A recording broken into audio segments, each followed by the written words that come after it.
record. Yep. All right.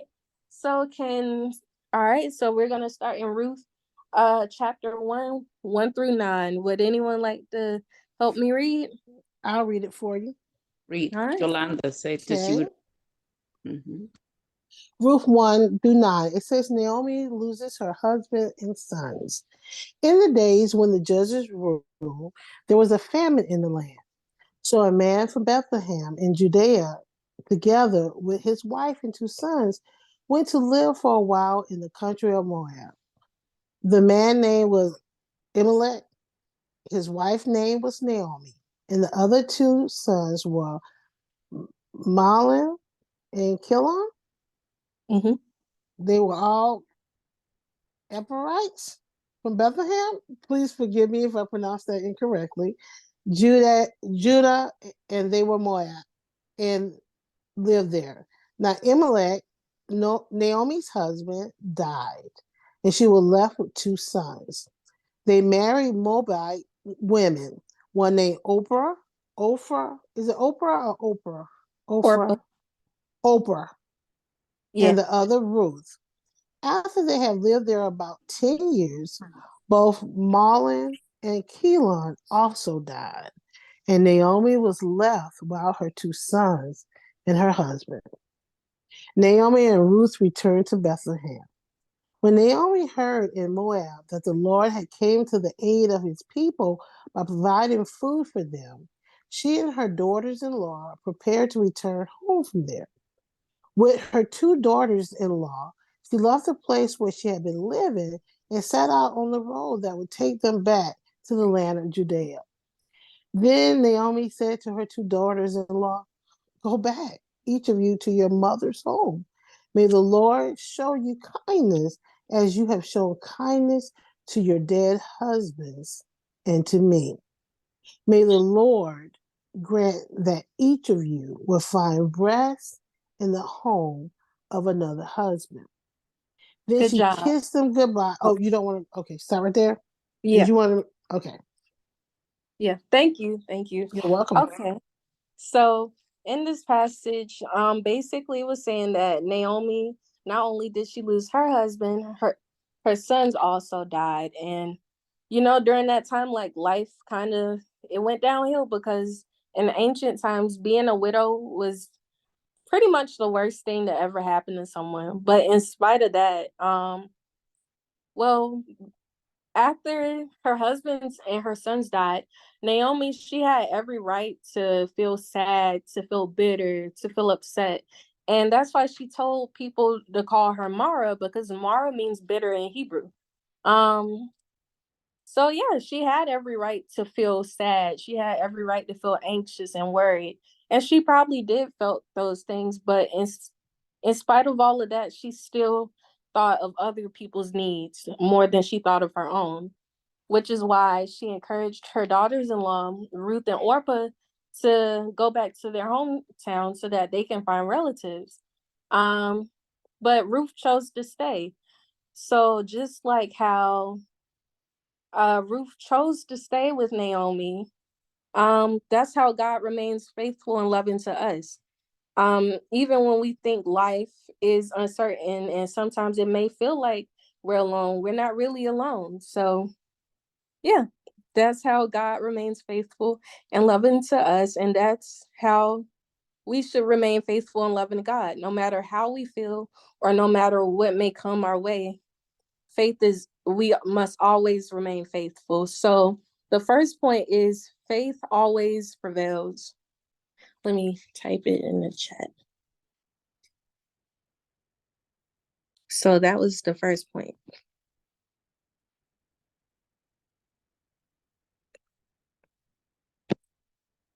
Okay, so yeah.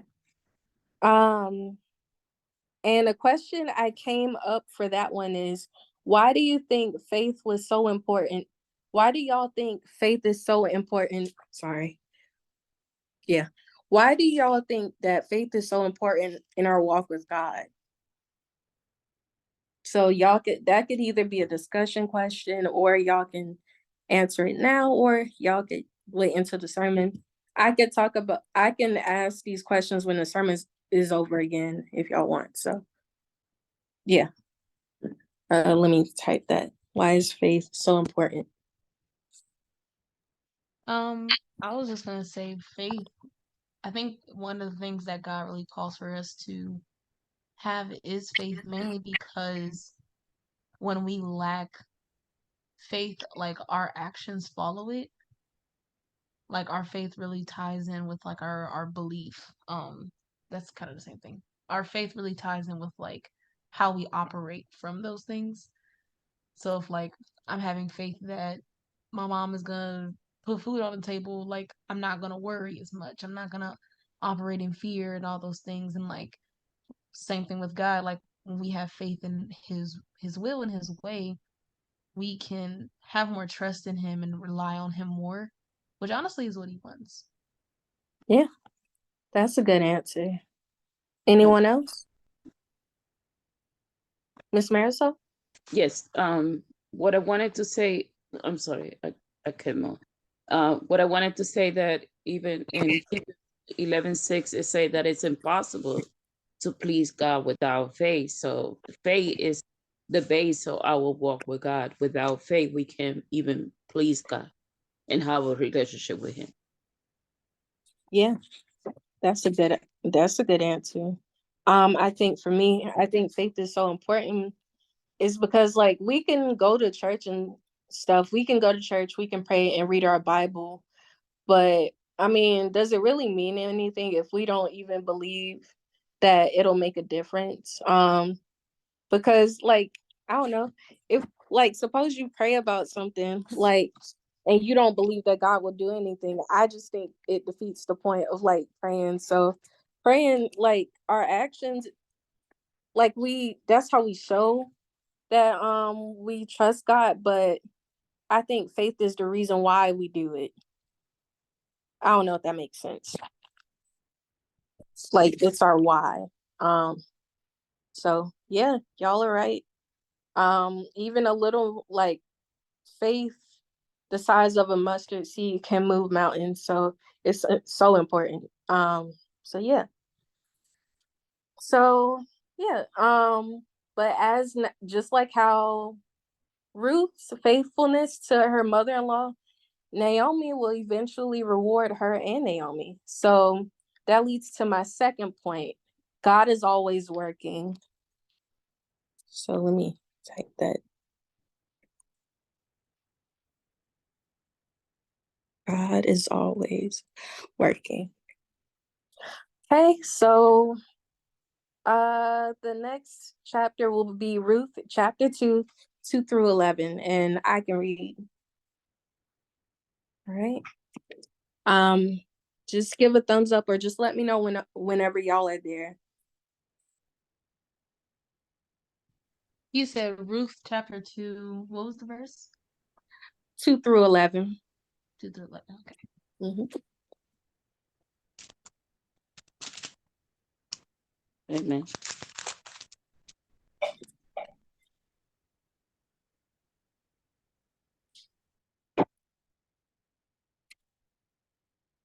Okay. Oh. Thanks. Okay. So, uh, Ruth the Moabitess said to Naomi, "Let me go to the fields and pick up the leftover grain behind anyone in whose eyes I find favor." Naomi said to her, "Go ahead, my daughter." So she went out and began to glean in the fields behind the harvesters. As it turned out, she found herself working in a field belonging to Boaz, who was from the clan of Elimelech. Just then, Boaz arrived from Bethlehem and greeted the harvesters. The Lord, the Lord be with you. The Lord bless you, they called back. Boaz asked the foreman of his harvesters, "Whose young woman is that?" The foreman replied, "She is the Moabitess who came back from Moab with Naomi." She said, "Please let me glean and gather among the sheaves behind the harvesters." She went into the field and has worked steadily from morning till now, except for a short rest in the shelter. So Boaz said to Ruth, "My daughter, listen to me. Don't go and glean in another field, and don't go away from here. Stay here with my servant girls. Watch the field where the men are harvesting and follow along after the girls. I have told the men not to touch you. And whenever you are thirsty, go and get a drink from the water jars the men have filled." At this, she bowed down with her face to the ground. She exclaimed, "Why have I found such favor in your eyes that you notice me, a foreigner?" Boaz replied, I have I've been told all about what you have done for your mother-in-law since the death of your husband, how you left your father and mother in your homeland and came to live with a people you did not know before. Okay, so I think something that stands out here is how, well, for context purposes, with gleaning. So verse 2 said that Ruth went to glean someone's field. So Israel had a system where the reapers had to cut barley and grain stalks when they were ready. But the corners of the stalks weren't allowed to be cut, and any grain that was remaining was left for people in need. So yeah. So something that stood out to me immediately was Ruth's character. How having virtuous character goes such a long way. And that's why it's just important to have integrity in your character, because you really never know who's watching you. So yeah. I also think it's interesting, but because of her virtuous character, that she was able to meet someone of high status, and not only someone of high status, but the kinsman of Elimelech, who could be her redeemer. So that was pretty awesome. And that just goes to show that God is always working no matter the circumstance. So yeah. And I guess the question is, for that one is, how have y'all how has how have you seen God work in your life? How yeah. How have you seen God work in your life? I could share. Mm-hmm. Uh, I I see God working in my life, even like, for example, when I was going through a depression, and I was very depressed, and I couldn't understand why I was feeling like that, and I went to the hospital, and when I went there, the doctors they didn't they was like, how come you was be struggling with depression for such a long time, and you still struggling with it, and you still thinking all the things that is negative, and I told them God helped me, and they didn't understood that, and they were like, oh, you don't have to talk about God about this, God doesn't have to do with this. So I'm like, yeah, it does, because God had work in my life where he had blessed me from even killing myself, or doing much evil, but it's like I had seen God working in my life that way, that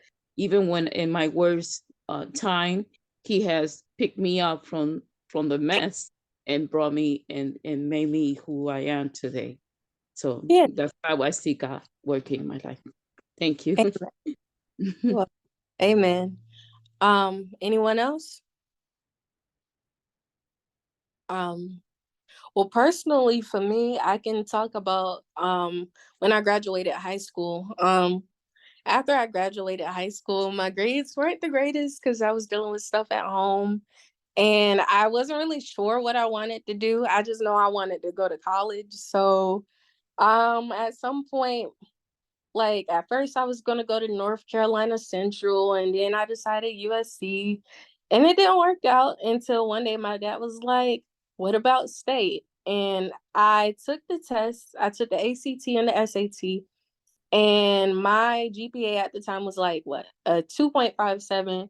And like in hindsight, I really don't know how I got in the state, because my stuff was not that qualified to get in, but somehow I got in. So that's how I know that was God working, because like from worldly standards, I probably shouldn't have got accepted in the state. So I feel like that was God's plan, because God knew I would become a disciple at state. and because God knew like the people I would meet. So, and he saw it way before I even did when I graduated and stuff. So, yeah. All right. So my third point is it goes to show that God works in unexpected ways. So we'll be turning to Ruth, chapter 3, 1 through 8. Let me see who's here. All right, I'm gonna start calling on people this time. Shelly, I see you in here. Can you help me read? Can you help me read, or you're listening in from tutoring? Hi, I just got here, but I don't mind. Where are we? I just Oh, it's okay. It's okay. So we're on Ruth, chapter 3. Can you read? Let's see. Uh, 1 through 5. 1 through 5. Okay.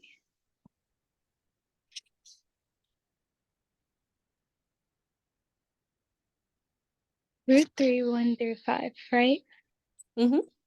Okay.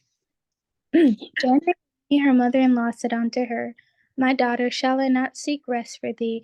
I'm actually going to switch from King James because I prefer not to read in that. Sorry. Okay, start. Okay. One day Naomi said to Ruth, My daughter, it's time that I find a permanent home for you so that you will be provided for. Boaz is a close relative of ours, and he's been very kind by letting you gather grain with his young women. Tonight we will be winnowing barley at the threshing floor. Now do as I tell you, take a bath and put on perfume and dress in your nicest clothes. Then go to the threshing floor, but don't let Boaz see you until he has finished eating and drinking. Be sure to notice where he lies down, then go and uncover his feet and lie down there. He will tell you what to do. I will do everything you say, Ruth replied. So she went down to the threshing floor that night and followed the instructions of her mother-in-law. All right. Thank you very much. All right. Amaya, if you're able to, can you read verses 7 through 14? I know it's a lot. No, you good. Okay. 7.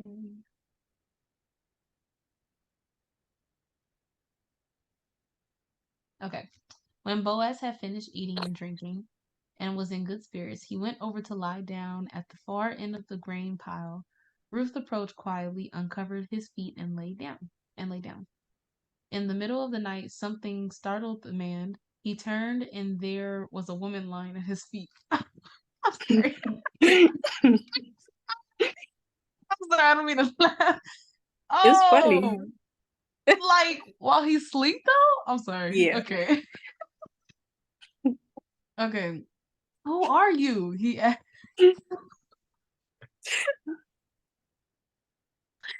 I'm your servant Ruth. She said, Spread the corner of your garment over me, since you are a guardian redeemer of our family.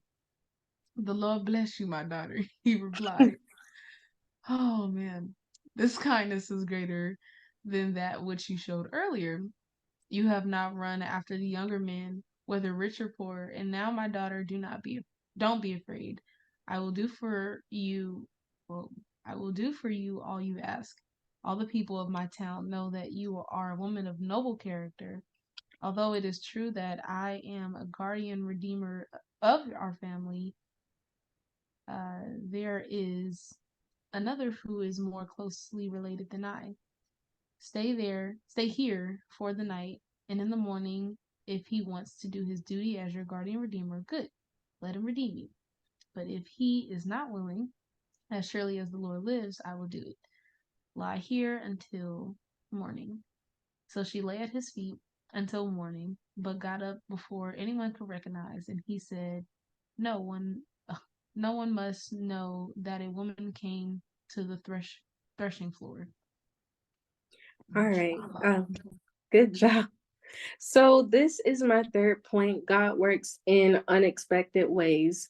So honestly, Naomi basically asked Ruth to propose to this man, essentially, because it was just Hebrew custom. And it's really unconventional because I don't know, this is the first time I've ever heard of somebody laying at another person's foot in the Bible. And it's definitely memorable, but they had faith, and I genuinely believe that they trusted Boaz enough because he was a man of his word. And God used Boaz because he knew that Boaz was a man of his word and that he would always do right by others. So yeah, it was unconventional, but clearly it worked. So yeah. Um and I guess the question is, have y'all ever saw how God did unexpected things in your life? Or, well, yeah. Have you ever seen how God did something unexpected and it worked out?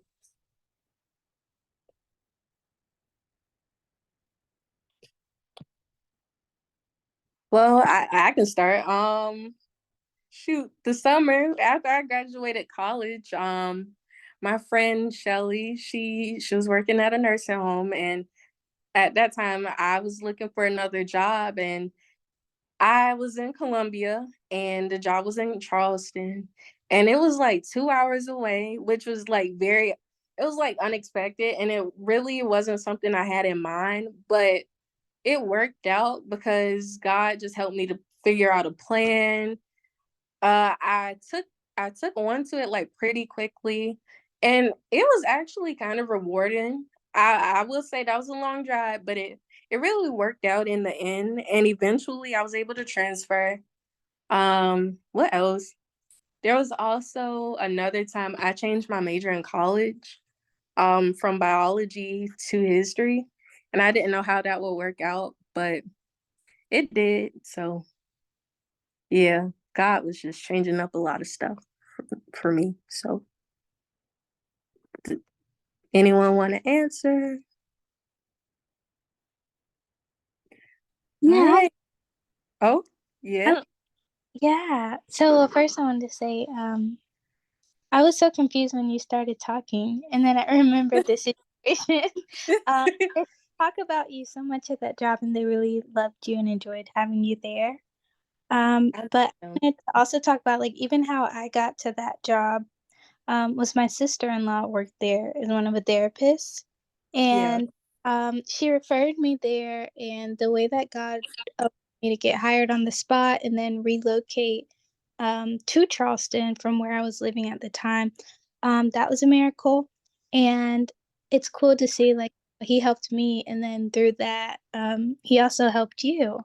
So God's love, it keeps going, and yeah, it has like a snowball effect in a good way. Yeah, it really did. I missed them. Ironically, I like working there more than I like working at the closer location. So, yeah. All Oh, right. Hmm? Shelly, did you say anything? Did Mhm. anyone? Yeah, I like to say something. Um, my husband, we lived in Athens, Georgia, and he got this job offer to work in North Carolina.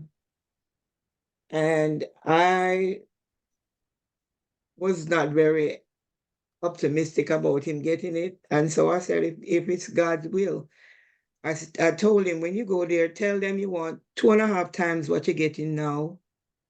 Amen. And tell and they will have to do certain things. So they offered him the job, and we had to move. And he told them we didn't.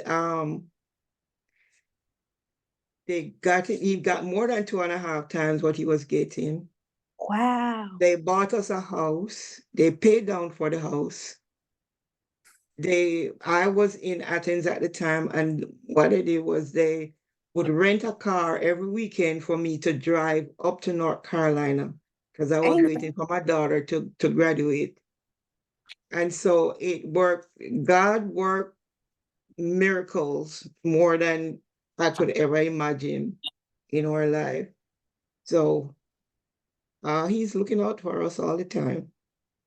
Yeah, most definitely. All right, y'all. So we're there. For my fourth and final point, God can use anyone for for anything. Let me type that. So as the story progresses, it clearly works. Her uncovering Boaz's feet works. And the footnotes of the Bible said initially this marriage was supposed to be strictly for business, but throughout the story, you can really tell how they really start to have a deep love. They start to gain a love and a respect for one another and like a friendship. So it really worked out. And thanks to this, they were able to, let me see. Well, he was able to restore them. So yeah, but none of that would have been possible if Naomi, well, if Ruth hadn't remained faithful, if she still hadn't continued to work hard, if she still didn't remain loyal, God would, if she wasn't open and if she didn't have faith in God, who's to say like he might have used her? So I think the moral is like, even if like obey God, follow God, and just have faith, even if you can't see it. Um, and yeah, not only were they able to, I'm trying to see the word for it, y'all. Excuse me. Well, not only was Boaz the kinsman redeemer, they were able to have their own family. So let's see. Chapter 4, 9, verse 9. Yeah, verse 9. So it says, Then Boaz announced to the elders and all the people, Today you are witnesses that I have bought from Naomi all the property of Elimelech, Kilion, and Mahlon. I have also acquired Ruth the Moabitess, Mahlon's widow, as my wife in order to maintain the name of the dead with his property, so that his name will not disappear from among his family or from the town records. Today you are witnesses. Okay, that is verse 9 through 10, and I will also be going to verse 13 to 15. So Boaz took Ruth, and she became his wife. Then he went to her, and the Lord enabled her to conceive, and she gave birth to a son. The woman said to Naomi, Praise be to the Lord, who this day has not left you without a kinsman redeemer. May he become famous throughout Israel. He will renew your life and sustain you in your old age. For your daughter-in-law who loves you and who is better to you than 7 sons has given him birth. So yeah, it shows that because of their character and because of their faith in God, God was able to use them and to sustain them and allow them to be a part of the lineage of Jesus Christ, regardless of heritage, because Ruth was a Moabite and Boaz was the descendant of the prostitute Rahab. So really in God's eyes, God doesn't really see you for your past, or he doesn't really see you for the status that you may have, but if you're willing to, he really wants to use you to do great things. So yeah, that's the end of my sermon. I don't know if I have a discussion question for that. So thank y'all for listening. That's it. Amen. That was a great class.